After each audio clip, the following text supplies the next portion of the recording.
दोस्तों नमस्कार।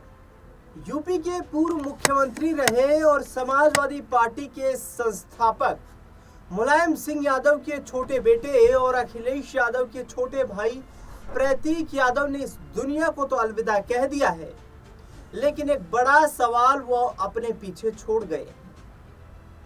पूरे परिवार और समर्थकों में शोक की लहर है।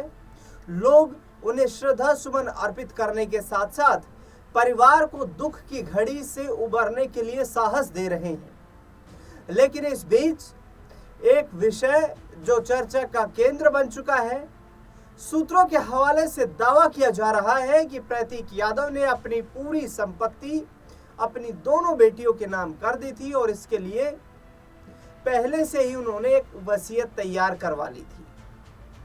अब सबसे ज्यादा चर्चा इस बात को लेकर है कि इस कथित वसीयत में उनकी पत्नी अपर्णा यादव के नाम किसी भी संपत्ति का जिक्र नहीं किया गया है। तो आखिरकार क्या प्रतीक यादव की करोड़ों की संपत्ति सिर्फ उनकी बेटियों को ही मिलेगी या अपर्णा यादव को भी उस संपत्ति में हिस्सेदारी मिलेगी? इस खास रिपोर्ट में हम आपको समझाने का प्रयास करेंगे कि आखिरकार पूरा मामला क्या है।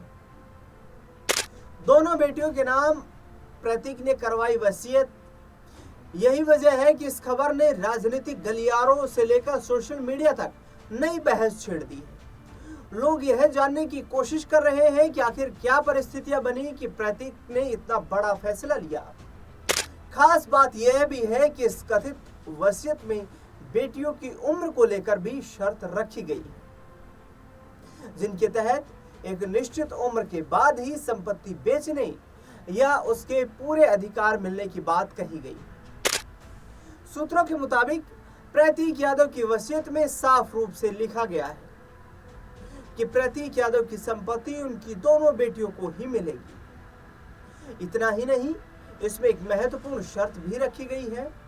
बताया जा रहा है, दावा है कि बड़ी बेटी को 25 से 27 वर्ष की आयु पूरी होने के बाद ही संपत्ति बेचने या अपने हिसाब से इस्तेमाल करने का अधिकार मिलेगा। तब तक संपत्ति का इस्तेमाल तो किया जा सकेगा, लेकिन उस संपत्ति को बेचा नहीं जा सकेगा। पहले से ही आखिरकार वसीयत तैयार क्यों करवाई? प्रतीक यादव की इस कथित वसीयत की खबर सामने आने के बाद राजनीतिक गलियारों से लेकर सोशल मीडिया तक चर्चाओं का दौर तेज हो गया है। सबसे बड़ा सवाल यही उठ रहा है, आखिर प्रतीक यादव ने यह वसीयत पहले से ही क्यों तैयार करवाई थी? क्या उन्हें किसी अनहोनी की आशंका थी या फिर इसके पीछे पारिवारिक परिस्थितियां जिम्मेदार थी? फिलहाल इन सवालों का कोई आधिकारिक जवाब तो सामने नहीं आया है, लेकिन चर्चाएं लगातार जारी है। दरअसल इसी साल की शुरुआत में प्रतीक यादव और अपर्णा यादव के रिश्तों को लेकर भी कई चर्चाएं सामने आई थी। सोशल मीडिया पर प्रतीक यादव की ओर से कुछ ऐसी टिप्पणियां की गई थी, जिनके बाद दोनों के बीच मतभेद की अटकलें तेज हो गई थी। यहां तक कि एक पोस्ट में अपर्णा यादव को फैमिली डिस्ट्रॉयर तक प्रतीक यादव ने कह दिया था। इसके बाद सोशल मीडिया और राजनीतिक हलकों में तरह तरह की प्रतिक्रियाएं भी देखने को मिली थी। आखिरकार ऐसे क्या हालात बने? जनवरी 2026 के अंतिम दिनों में प्रतीक यादव ने एक वीडियो जारी करके यह कहा था कि दोनों के बीच कुछ कहासुनी जरूर हुई थी, लेकिन अब सब कुछ सामान्य है। इस बयान के बाद लोगों ने राहत जरूर महसूस की, लेकिन सूत्रों का दावा है कि अंदरूनी तौर पर हालात पूरी तरह सामान्य नहीं थे। अब जब कथित वसीयत की बातें सामने आ रही हैं, तो इसे उसी विवाद से जोड़कर भी देखा जा रहा है। लोग यह जानने की कोशिश कर रहे हैं कि आखिर ऐसी क्या परिस्थितियां बनी कि प्रतीक यादव ने अपनी पूरी संपत्ति बेटियों के नाम कर दी और पत्नी अपर्णा यादव का जिक्र तक नहीं किया। हालांकि इस पूरे मामले में अभी तक परिवार की ओर से कोई आधिकारिक बयान सामने नहीं आया है और न ही वसीयत को लेकर सार्वजनिक रूप से कोई पुष्टि हो पाई है। लेकिन सूत्रों के हवाले से सामने आई इस जानकारी ने यादव परिवार और उत्तर प्रदेश की राजनीति में नई चर्चाओं को जरूर जन्म दे दिया। अब आपको बताते हैं कितनी संपत्ति के मालिक थे प्रतीक यादव। मीडिया रिपोर्ट्स और 2024 के आंकड़ों के अनुसार प्रतीक यादव की आय जो है वो 5 करोड़ रुपए से 7 करोड़ रुपए के बीच आंकी गई थी, जबकि उनकी सालाना कमाई करीब 1.5 करोड़ रुपए थी। हालांकि उनकी पत्नी अपर्णा यादव द्वारा पिछले चुनावी हल्फनामे में दी गई जानकारी के मुताबिक इस दंपति की कुल चल अचल संपत्ति करीब 23 करोड़ रुपए बताई गई थी। बिजनेस से बढ़ा प्रतीक यादव का कद। प्रतीक यादव मूल रूप से बिजनेसमैन और फिटनेस फ्रीक थे। उन्होंने लंदन से एमबीए करने के बाद लखनऊ में अपने बिजनेस की नींव रखी थी। उनका कारोबार कई सेक्टर्स में था।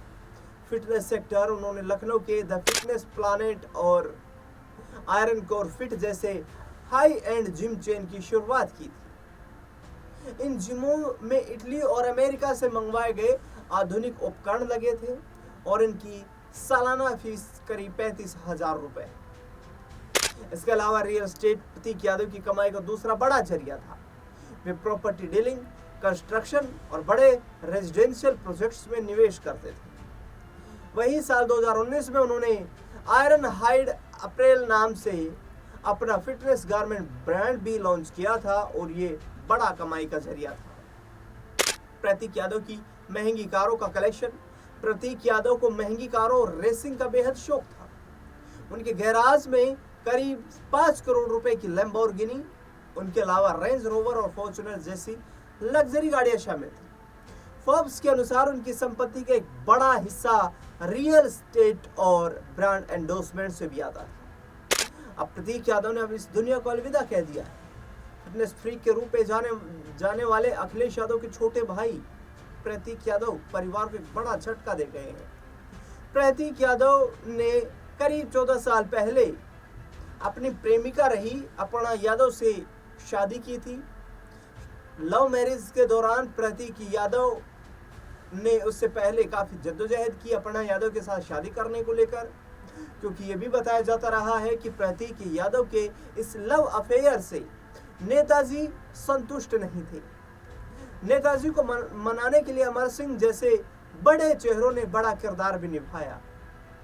उसके बाद प्रतीक यादव की भव्य शादी सैफई में की गई, जो कि चर्चा का विषय भी बनी, जिसमें बड़ी फिल्मी हस्तियों जिनमें अमिताभ बच्चन जैसे लोग शामिल थे उन्होंने शिरकत भी की थी और राजनीति के माहिर दिग्गजों ने भी उस शाही शादी में शिरकत की थी।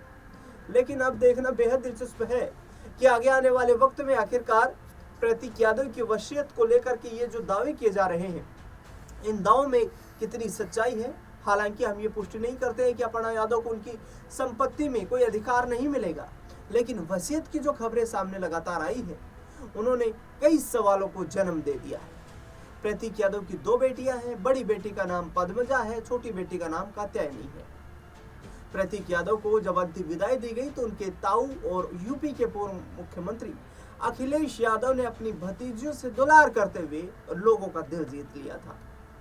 अखिलेश यादव ने यह भी दावा किया है कि वो इस दुख की घड़ी में संपूर्ण ताकत के साथ इस परिवार के साथ खड़े हैं। इस खास रिपोर्ट को लेकर के आपका क्या कुछ कहना है, कमेंट बॉक्स में बताना बिल्कुल भी ना भूलें।